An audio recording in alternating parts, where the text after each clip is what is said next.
Okay. I hope I'm audible, visible to all of you. Yes? Yeah? Yeah. Awesome. Great. So let's begin today's session then. Keep your back and neck straight and gently close your eyes.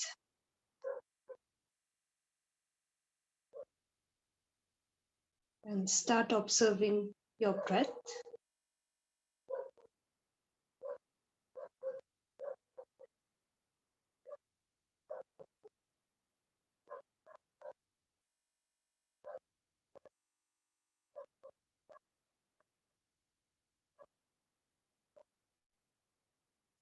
Go for the natural flow of the breathing. Don't change your breath yet.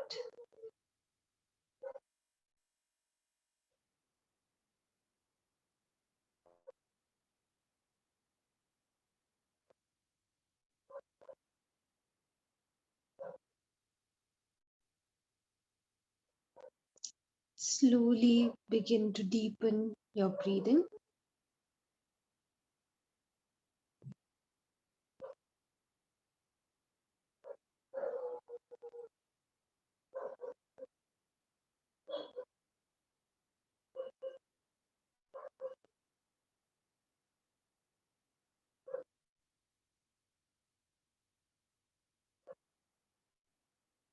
Make sure your body is stable and comfortable throughout this process.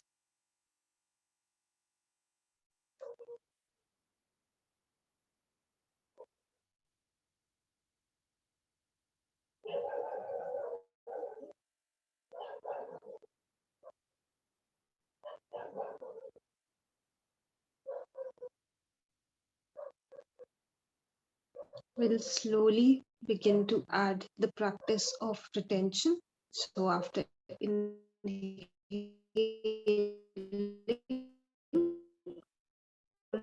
seconds, process of exhalation.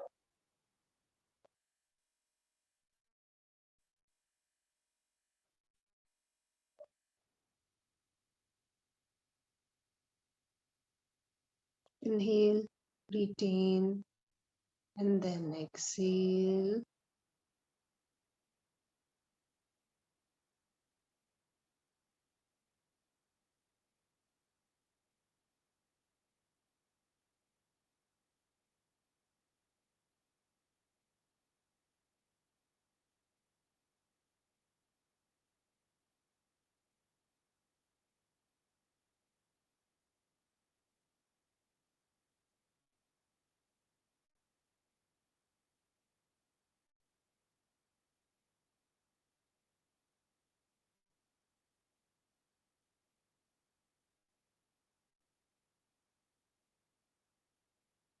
We'll be chanting Om 3 times, followed by 3 Shantis. Inhale deeply for Om.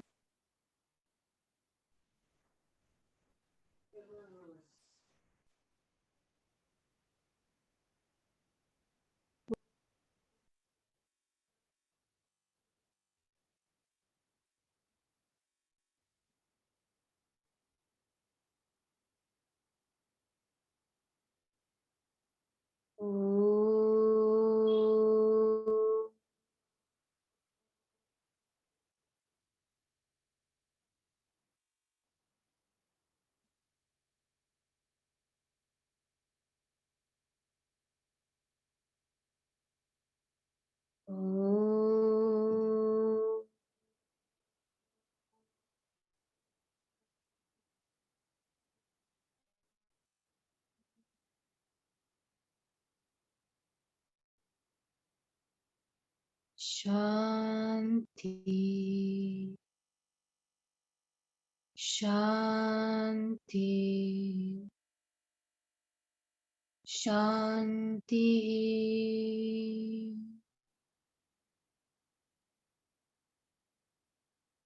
Feel the vibrations.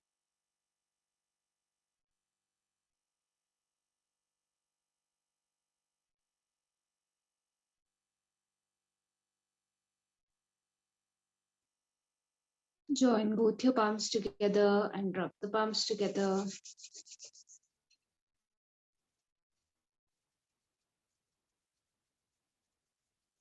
Keep them on the eyes.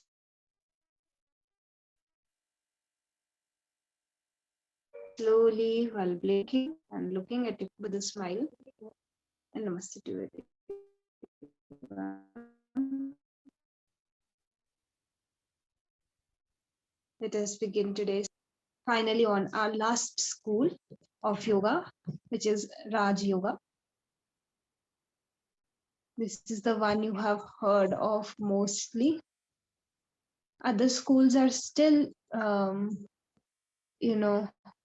not very popular by their name, but Raj Yoga in general, it's seen that it's more widespread than other forms. Hatha Yoga is different, but then in the schools of yoga, this one is quite well known of, right? So this term Raj, this okay.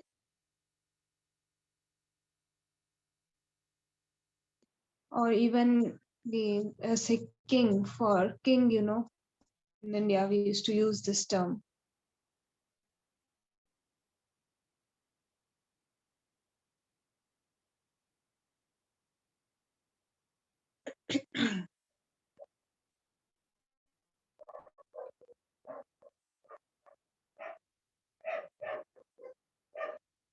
So you can see from late part, you can say this path is not for everybody. Royal family is also not everybody is like from a royal family, right? This is very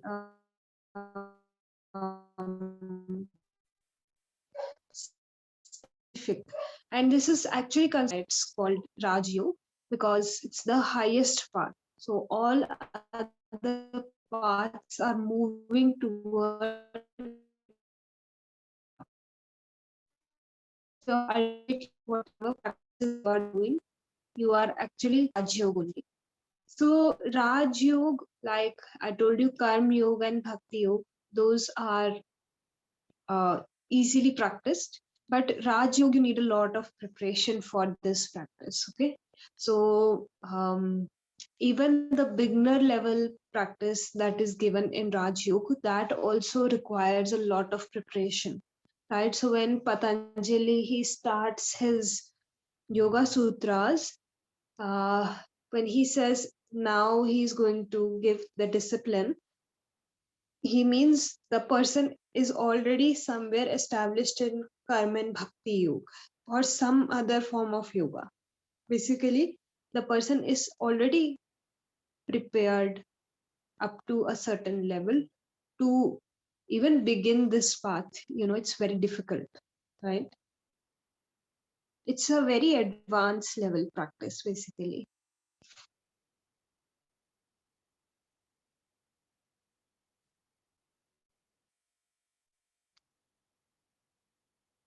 So for us, we are still working on preparing the body, right? Preparing the mind. We are constantly cleansing ourselves through various practices like Shat Karma, they clean you, right? Then even on asana, when you guys sweat, right? There's some cleansing and preparation that is taking place, right? But like I told you in the previous classes also, it's a stepping stone, right? So Raj Yoga really believes in the um, uh, ability of the mind. Okay, so it says that mind can actually, if you focus the mind, it can actually throw light on something, right? So mind's concentration is really like given the upper hand in this form of yoga. So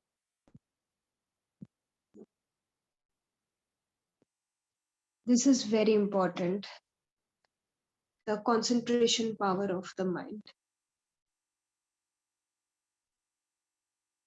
So currently, like if we do Raj Yoga, right? So we guys we will like come running back, or we won't be able to experience the process, because our mind is not stable right now. When you guys also sit in meditation, even though there are so many obstacles when we sit in meditation, but our mind, we understand the instability of the mind then, right? But if you perfect Hatha Yoga, if you train properly in Hatha yogic practices, then when you sit for meditation,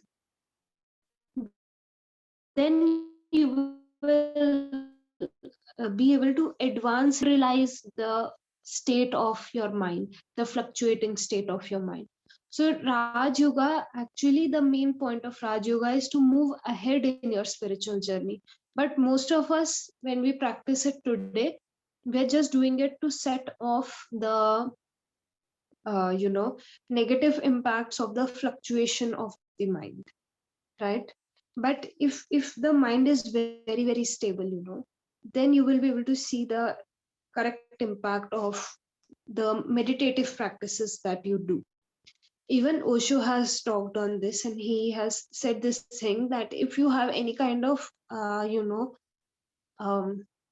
if you are undergoing depression, or if you feel your mind is not stable, then meditation is not for you. He directly said this thing. He said that don't even step into meditation, because meditation is very advanced level practice, right? That is why some people do meditation and they're not able to handle like themselves after meditation, right? They cry a lot, right? Because they are not prepared. The mind is fluctuating so much. So Osho has also very rightly said on this thing that first stabilize the mind and then go into meditation. Before that, your practices of asanas, pranayama, mudras, these are going to help you to attain that stability. And once you are in that state where the mind has become a little bit stable, then when you do meditation, you're actually able to throw the light on something you are actually trying to perceive. It cannot be seen, right? Whatever you are trying to understand, the thing is that it cannot be seen. It's a very subtle reality. Only the mind is a tool which is capable of perceiving it. So mind is not your enemy. Yeah, mind can be your friend, you know but you'll have to train it. So most of the times, people want to run away, that my mind is, it's talking too much, I wish I did not have this. No, it's very important, right? This is a tool. It's not a negative thing, it's not a positive thing. It's just something that you can train. And the way in which you train it, it's going to act in that way only. It can either serve you or it can go against you. And for most of us, it goes against us because we do not train it, right? We are not taught how to train our mind. We are taught maths, we are taught science, right? Everything is taught in school. But this mind, this work is not taught in school, right? And you have to, as you grow up, you realize you have to make a choice. Either you can choose to train it, or you can choose to just go along with it, however it is taking you. So you can take a negative approach towards life, or you can train your mind to see the good in life, right? To see that, life is very wonderful in itself. It's impermanent, but it's very wonderful, no? So whenever Raj Yoga is talked of, Patanjali is the Yoga Sutras, right? This is your main text when you want to study the um, concepts of Raj Yoga. And I told you before also. So now we are going to discuss the vrittis also, right? So like I told you, he started the text with, now it's time for us to understand the discipline of yoga. Then he gives the definition of yoga. Then he talks of what will happen when you reach this state of mind, which is yoga, right? And then he tells you what will happen if you don't, right? So he tells us both the things. And then he talks of the vrittis. Vrittis are very, very important to understand because they are a part of our life.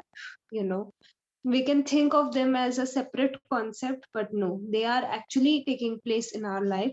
So he has mentioned 5 vrittis total, okay, or fluctuations. VRITTIS.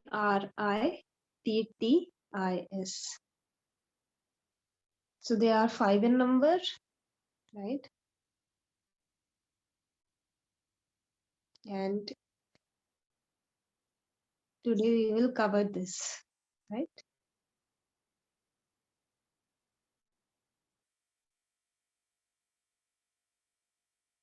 So your first vritti is praman.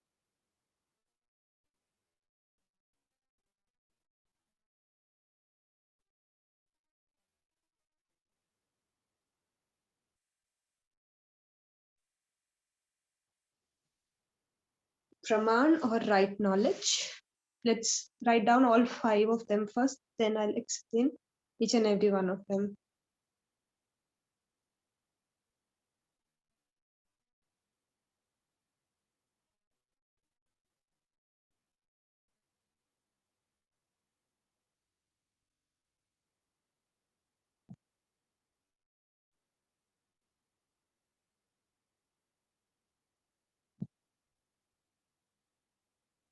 Okay, viparya, which is your wrong knowledge. So I'll spell them out later. Okay, then third one is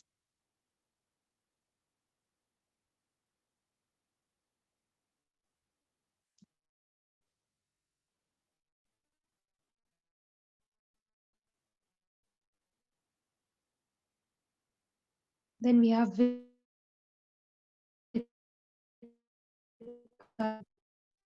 all imagination.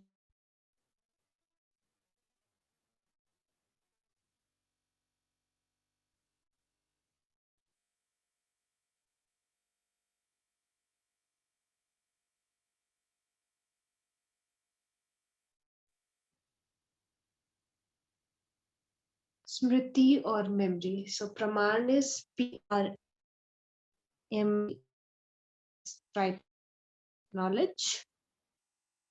Then viparya, which is VIPARYAYA.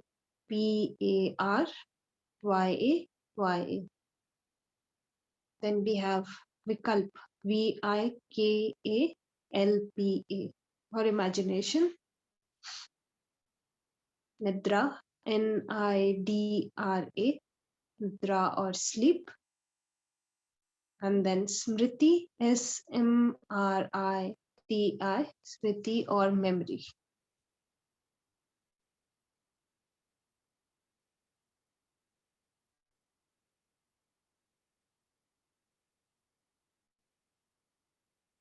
So guys, before I begin, I forgot. So today you don't have your therapy and meditation class, okay?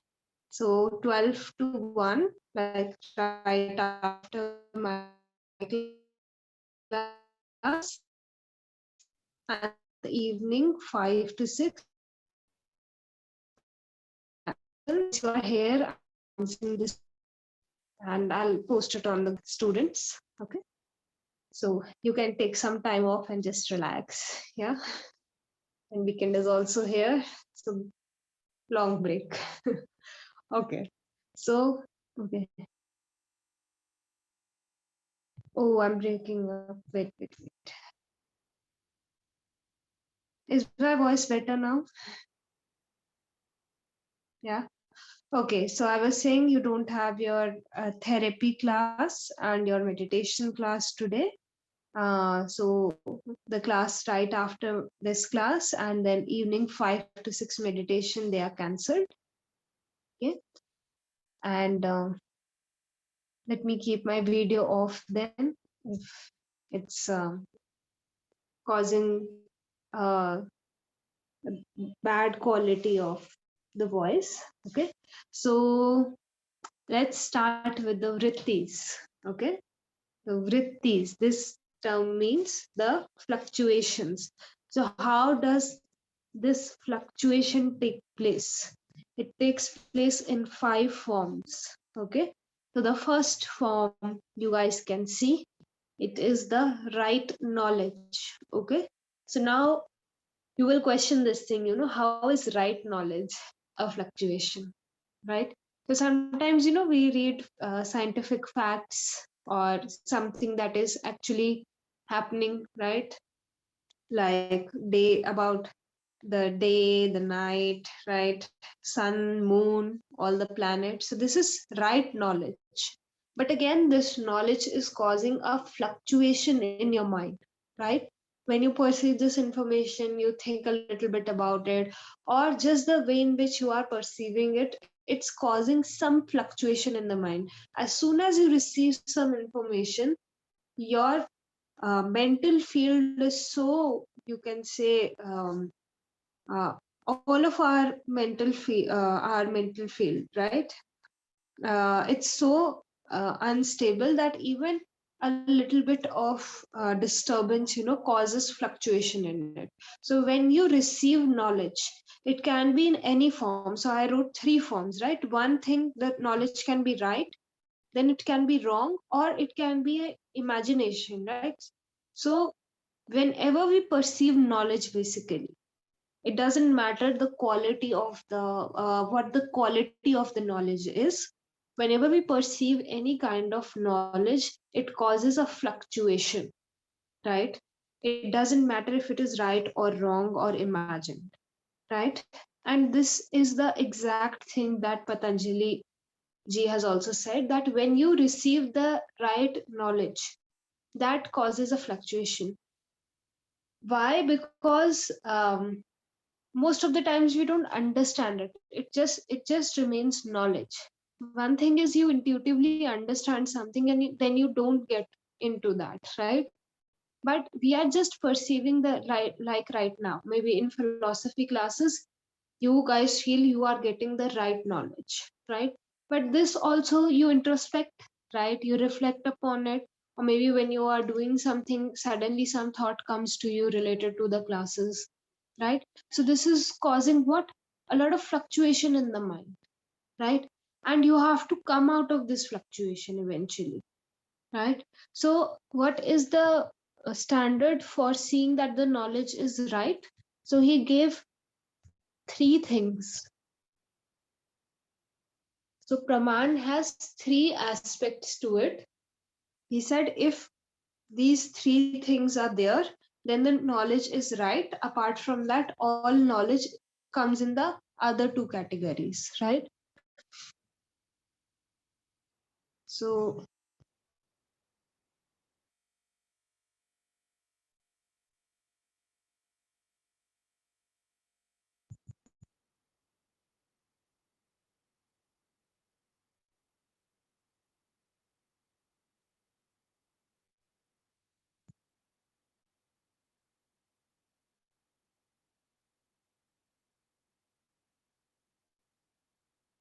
first thing he said, pratyaksh.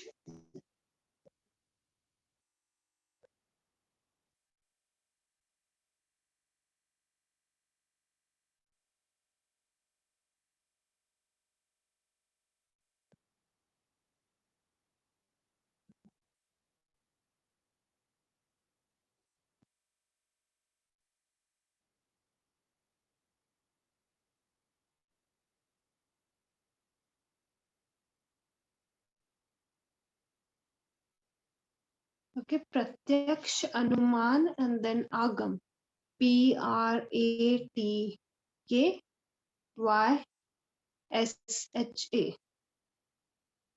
Then anuman. Anuman. And then agam. Agam. So pratyaksh.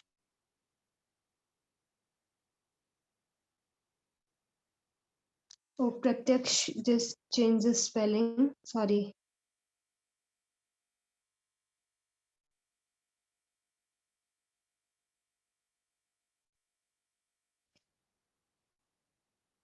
One little bit I have spelled it wrong. Pratyaya.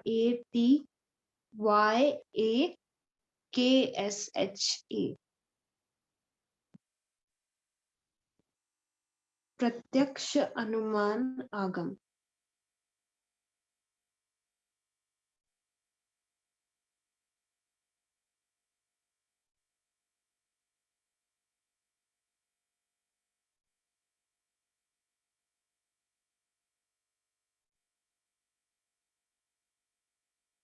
Okay, so he said that what are the ways in which you can perceive that the knowledge that you are receiving it's correct.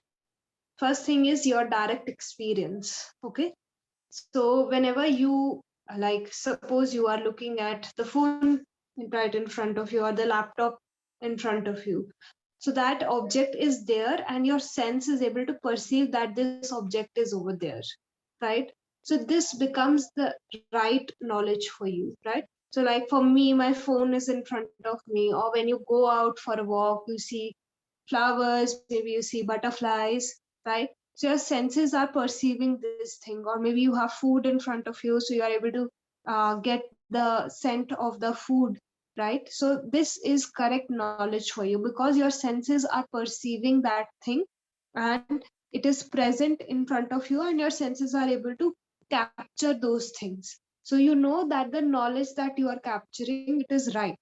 It is present in front of you, that thing or that experience that is happening, it's your senses are able to perceive that thing. Yeah, so it becomes your correct knowledge. So everything, all the knowledge you attain out of your senses, right?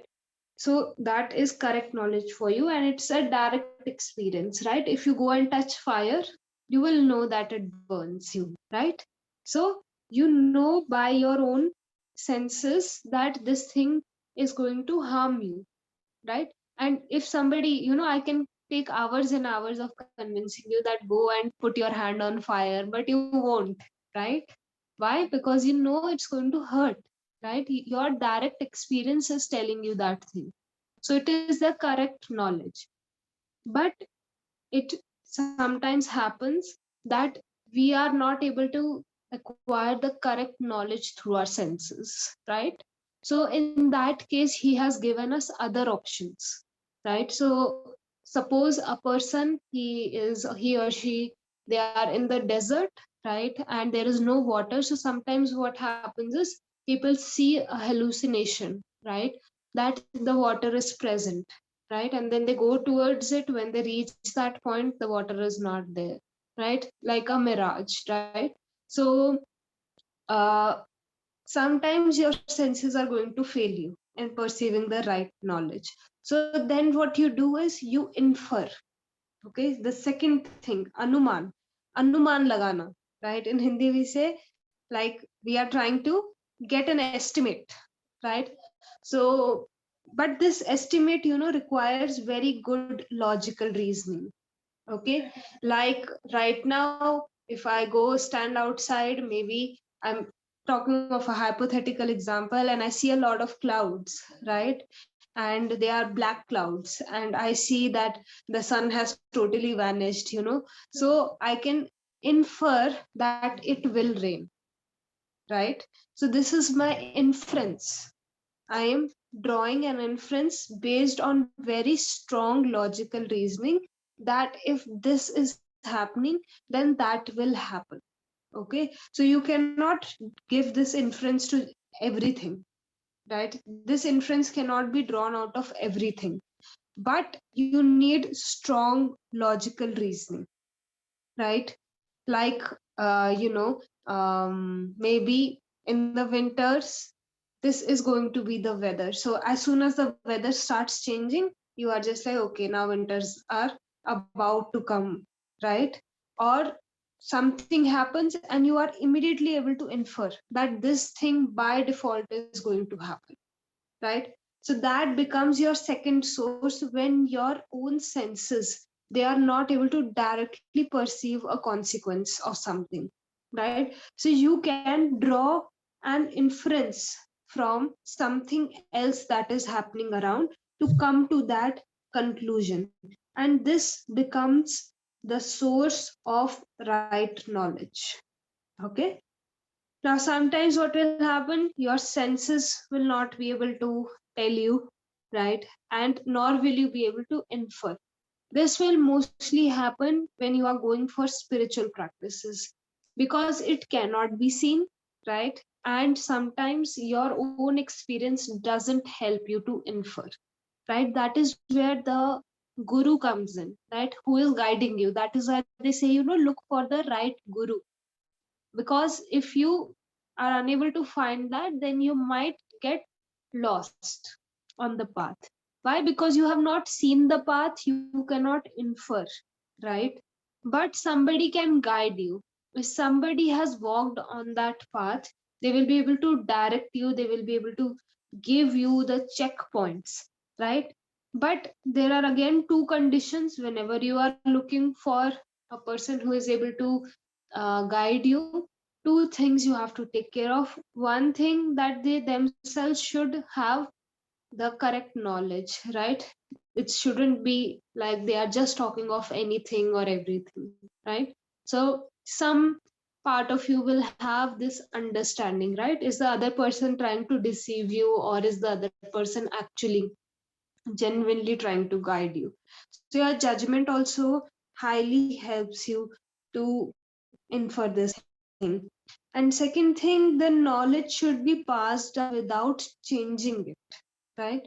So what happened with yoga, eventually with time it did change because of time, but now you will see so many people are learning from so many different places, and there are so many variations that are out there, right? But if you go back to the authentic sources, you will see not many variations exist, right? These have come with time, and as the people pass this information down, there is something that we mix, that is of our own, right?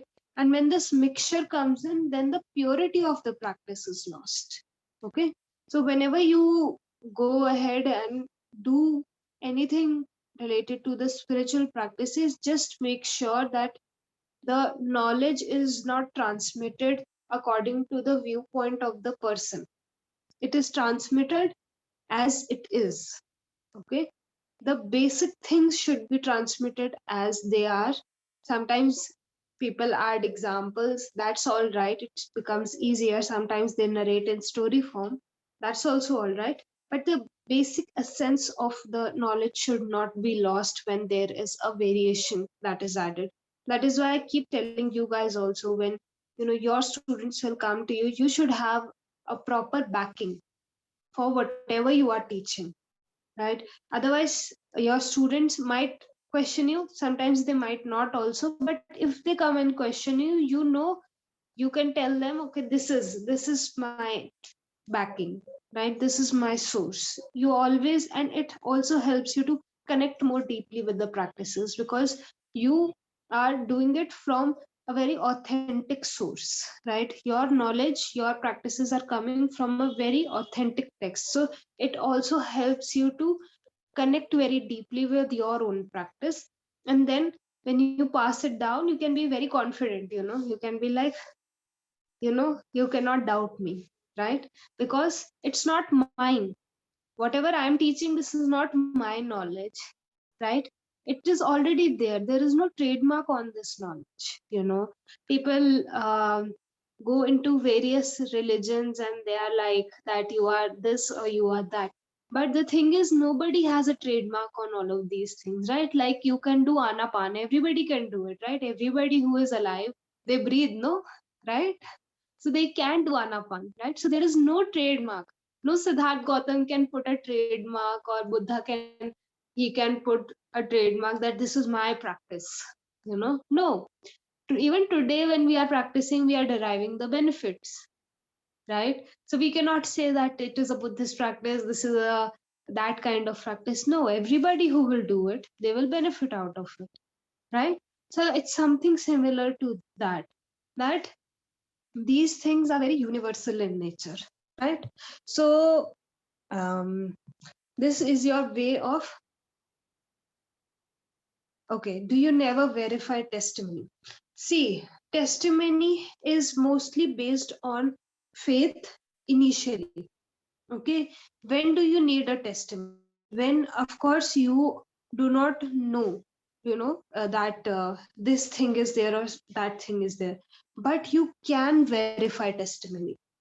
When, suppose somebody is guiding you on your spiritual journey, okay, so they tell you, okay, this is the checkpoint. Okay, like if I start from here and go back home, so there are certain places that I'm bound to cross, right?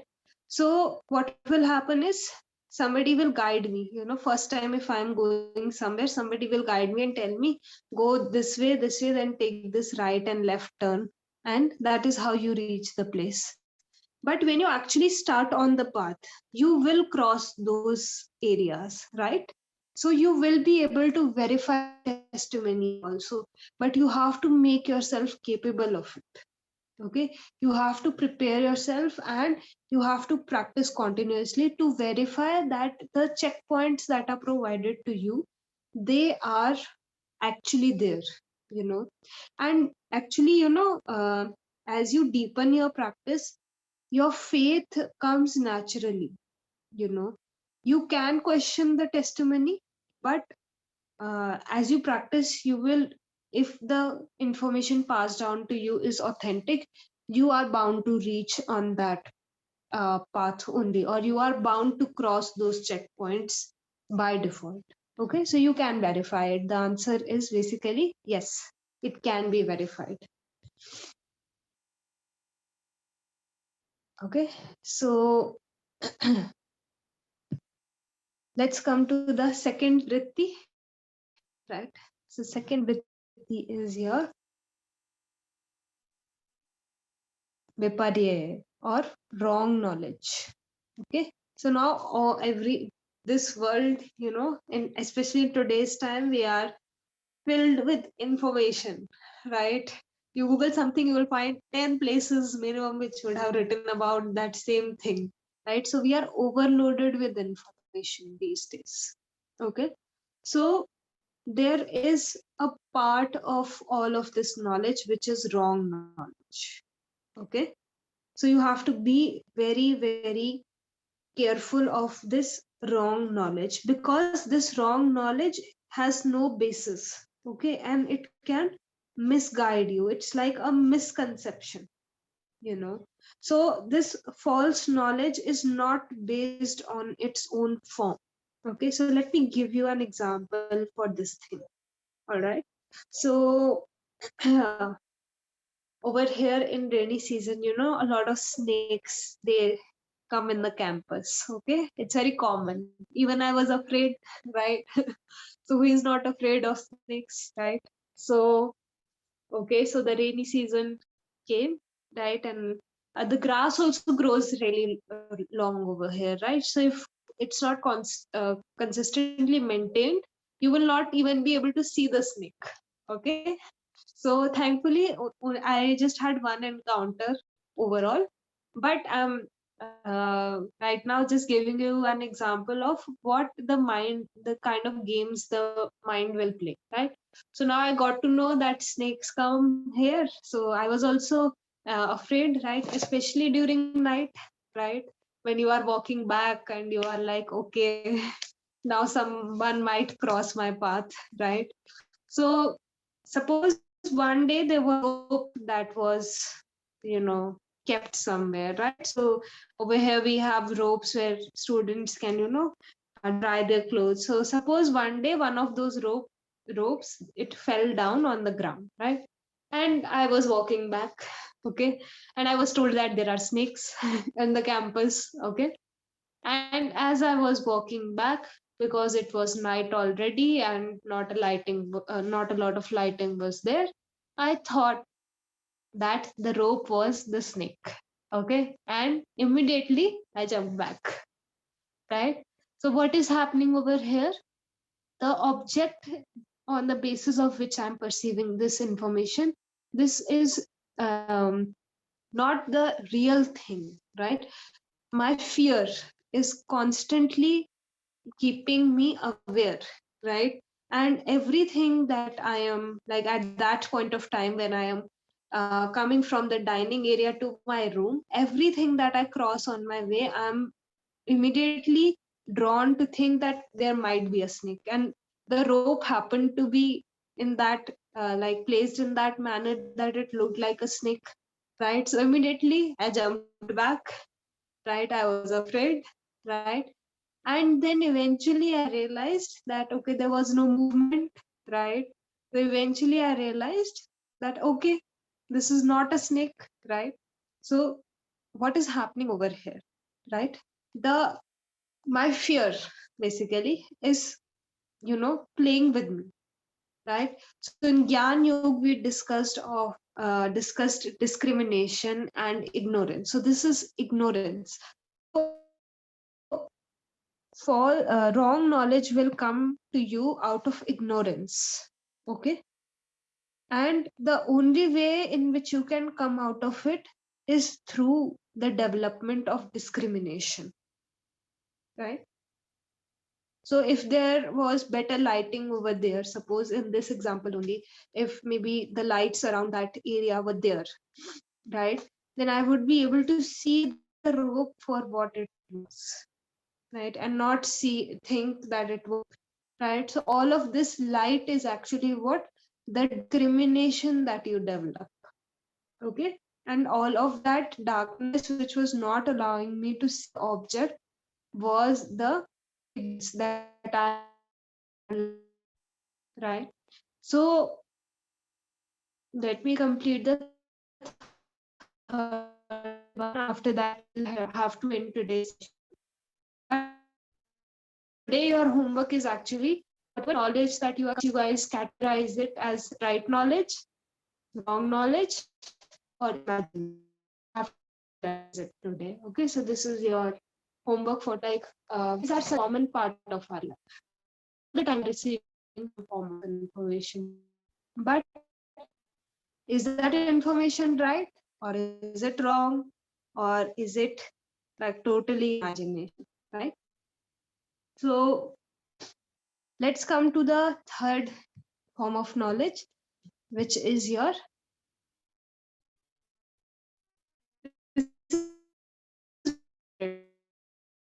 or imagination. Think of a unicorn, right? So all of you have that image in your mind, right? And we all know unicorns, as sad as it might be, they don't exist, right? Yeah. Harry Potter, this entire, series, 7 series, like the books, they are written purely on what? Imagination. All the fictional books that you read, they are written on the basis of what? Imagination. So you can say fast, and it is so wonderful that it can create words out of something that does not even exist. Who wouldn't want to go to Hogwarts and experience the Hogwarts life, right? Everybody who has read Harry Potter, they just want to go, right? And it seems so capturing to us. Most of us are encaptured by fiction.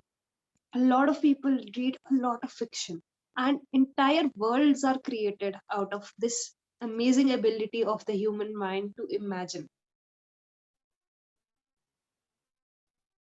So at this point, object is not present, but the mind is able to think of it, like a blue elephant, right? So the blue elephant does not exist, but we can think of it, right? As soon as I said this thing, you guys might have had an image in your mind. Okay, blue and then elephant, right? So all your cartoons, right? Tom and Jerry, everything has come out of what?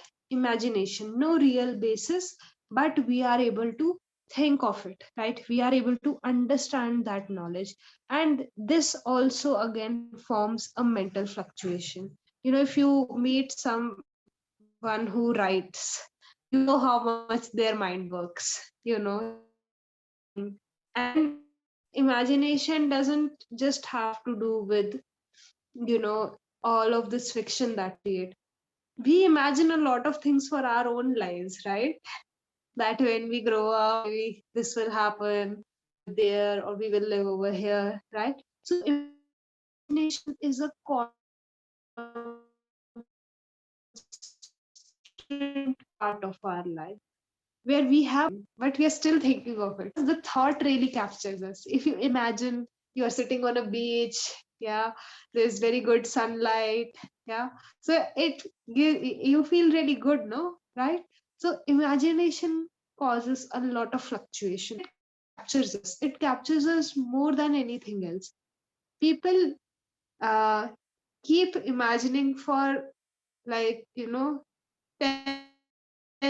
20, 30, right, 60 minutes, 70 minutes, right? We get lost in our own imagination, and we don't know how much the mind is reacting when it's going in the imagination process, right? And that is why it is such a, like, major vritti, right? Because, okay, right knowledge you can understand, wrong knowledge you can understand, but imagination will really capture you. You will take a lot of time to come back. Like when you are sitting and doing meditation, then suddenly you start daydreaming or thinking of something that has not happened, right? And then it's very hard. After 15 minutes, maybe you realize that you have to watch your breath. That is what you were supposed to do. So the mind, it knows how to capture you. So you will see most of the times, you are captured by your imagination only. Nothing else. Not what was right or wrong, right? Your imagination will really capture you, right? And this is a vritti you have to really be, I personally feel you have to be very careful of, right? Because this one is going to have a good strong grip on you, right? So these are your first three vrittis. So one is having the real object as the basis. So praman, right knowledge, will always have a real object. Okay. Then the second one will have a false object, right? Like the rope. It's not the snake, it's not the real object, it's a false object. And the third one will have no object. So your imagination, when you think of something, there is no object present. Okay, so this is the major distinction between these three forms of information. Okay, any doubts in the vrittis? Any doubts? Okay, guys. So, is homework for you, and tomorrow's also, that you have to constantly filter out the information that you are receiving and put it in one of these three categories. Okay. So, let's end today's session. Keep your back and neck straight.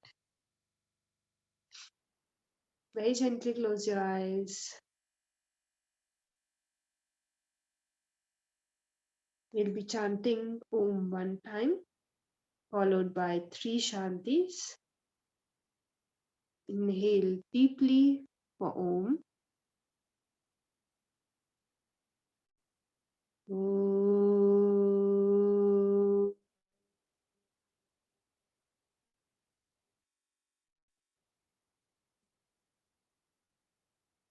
Shanti, Shanti, Shanti.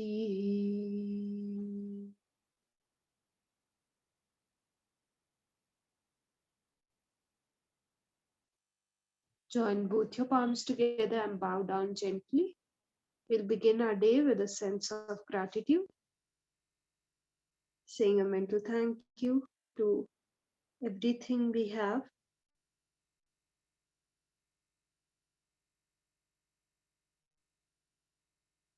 Grab both your palms together.